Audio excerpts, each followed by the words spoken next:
Welcome to mirror solar vision. ఈరోజు మనం పెట్టుకోవడం వల్ల నిజంగా మనకి లాభమా గవర్నమెంట్కి లాభమా దీన్ని కొద్దిగా కంప్లీట్గా అనలైజ్ చేద్దాం.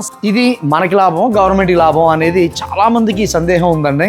చాలామందికి ఎలా ఉంటుందంటే మనకి రూపాయి రాపోయినా పర్వాలేదు, పక్కనోడికి 10 పైసలు మాత్రం వెళ్ళకూడదు, ఇదే సినారియోలో ఉంటారు. నాకు వచ్చిన మెసేజ్లు మొత్తం ఇదే. మనకేమొస్తుందో అనే దానికన్నా గవర్నమెంట్కి ఏం లాభం పొందుతుందో అన్న దాని మీద చాలామంది డౌట్లో ఉన్నారండి. ఖచ్చితంగా ఈ డౌట్ని క్లారిఫై చేద్దాం. నేను చాలామందితో మాట్లాడడం జరిగింది. మీరు కూడా సోలార్ పెట్టుకున్న వాళ్ళ కరెంట్ బిల్స్ని మీరు ఒక్కసారి చెక్ చేయండి. ఎప్పుడైనా సరే సోలార్ మనం పెట్టుకున్న తర్వాత డే టైం అంతా కూడా సోలార్ పవర్ అంతా మనం తీసుకుంటాం. ఎంత లోడ్ అయితే మనం వాడుకుంటాం అంత లోడ్ మనం తీసుకుంటాం. నైట్ టైం అనేది గ్రిడ్ నుంచి తీసుకుంటాం. అంటే సోలార్ ప్యానల్స్ నుంచి కొంత కరెంట్ మనం తీసుకుంటాం, గ్రిడ్ నుంచి కరెంట్ మనం కొంత తీసుకుంటాం.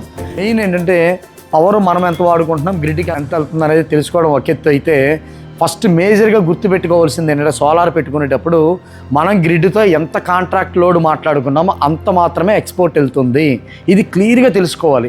ఎందుకంటే నేను 3 కిలోవాట్ బదులు 4 కిలోవాట్కి వెళ్ళండి అని చెప్పడానికి కూడా కారణం ఇదే. మన గ్రిడ్ దగ్గర నుంచి అగ్రిమెంట్ 3 కిలోవాట్ అగ్రిమెంట్ తీసుకుంటాం. అంటే మన లోడ్ ఎంత తీసుకుంటామో అంతే వాళ్ళు కన్సిడర్ చేస్తారు. ఇప్పుడు 3 కిలోవాట్కి 360 యూనిట్లు మనం గ్రిడ్ నుంచి అగ్రిమెంట్ అనమాట. అది సంతకాలతో సైతం ఉంటుంది. మన సంతకాలు తీసుకుంటారు కదా, మీరు సోలార్ పెట్టుకునేటప్పుడు మీ సైన్ అనేది తీసుకుంటారు. ఆ సంతకాలతో సైతం క్లియర్గా ఉంటుంది. 360 యూనిట్లు ఎక్స్పోర్ట్ చేస్తామని మాత్రమే అగ్రిమెంట్.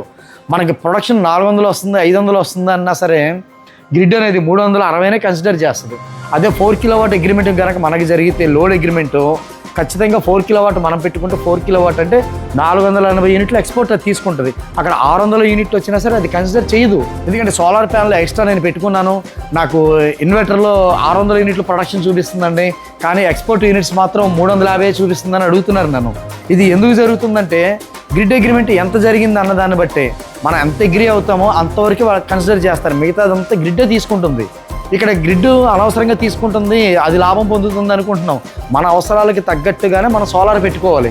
మనం అధికంగా ప్యానల్స్ పెట్టేసుకున్నా, అధికంగా ఇన్వర్టర్ పెట్టుకున్నా సరే అగ్రిమెంట్ లేకుండా అది కన్సిడర్ చేయదు. ఈ విషయం గుర్తుపెట్టుకోండి. నెక్స్ట్ సోలార్ పెట్టిన తర్వాత అంటే కన్జంప్షన్ కూడా తగ్గిపోద్ది. ఎందుకు తగ్గుద్దంటే మన సోలార్ నుంచి డే టైం మనం వాడుకుంటాం, గ్రిడ్ నుంచి నైట్ టైం వాడుకుంటాం. సోలార్ నుంచి 350 యూనిట్లు మనకి ఎక్స్పోర్ట్ అవ్వాలి, కానీ 280 యూనిట్లు మాత్రమే ఎక్స్పోర్ట్ వెళ్తాయి. లాస్ట్ టైం బిల్ మీకు నేను షేర్ చేస్తాను చూడండి, నా బిల్లు మీకు క్లియర్గా కనబడుతుంది. Import units export units. Import units నాకు 344 ఉంది, ఎక్స్పోర్ట్ యూనిట్స్ 288 ఉంది. కానీ నేను 3 కిలోవాట్ సోలార్ పెట్టుకున్నాను, 350 వెళ్ళాలి కదా. మిగతా 100 యూనిట్లు యావరేజ్గా ఎక్కడికి పోయినాయి అంటే నేను వాడుకున్నాను. అందువల్ల మనకి ఖచ్చితంగా కరెంటు బిల్లు తగ్గుతుంది. ఎటువంటి అపోహలు వద్దు సోలార్ గురించి. సోలార్ 90% మనకి లాభం, ఒక 10% మాత్రమే గవర్నమెంట్కి లాభం. గవర్నమెంట్ అంటే మనమే.